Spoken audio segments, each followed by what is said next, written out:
vrai que c'est essentiellement un travail relationnel. On travaille vraiment l'actuel. On est là pour éteindre l'incendie, ce qui fait que le patient est mal aujourd'hui dans son fonctionnement. Des projets à mettre en place pour aller mieux justement dans sa santé en dehors du site de l'hôpital ou de l'ambulatoire. Puis on essaye d'élaborer après avec elles petit à petit un projet social pour les accompagner vers ce qu'elles ont envie de mettre en place. Pour renouer le lien et retrouver un peu de confiance en eux. Souvent, on a l'idée que c'est la médication qui fait tout, alors qu'au final, le moment de relation qui permet de contenir ou de soutenir le patient qui est actuellement en difficulté ou en crise. Et ils ont surtout besoin finalement qu'on puisse identifier la crise et puis qu'on puisse travailler l'actuel.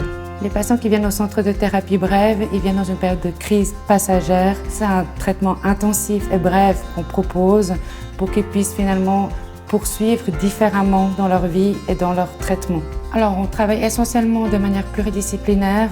L'idée c'est d'apporter aussi le côté groupal, l'approche corporelle et les entretiens individuels.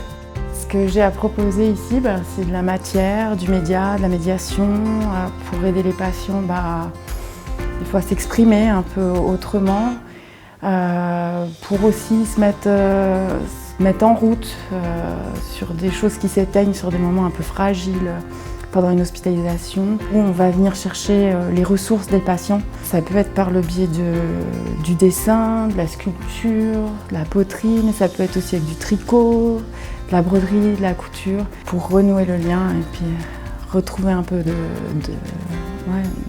surtout de confiance en eux. Comme l'hôpital est un lieu de soins aigus, il intervient d'une façon temporaire dans la trajectoire de soins du patient.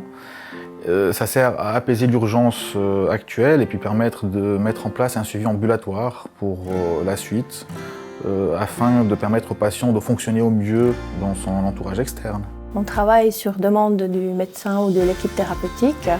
Donc ils nous adressent des patients. Ça peut être des questions administratives, financières, mais des questions peut-être aussi de logement, de parcours professionnel.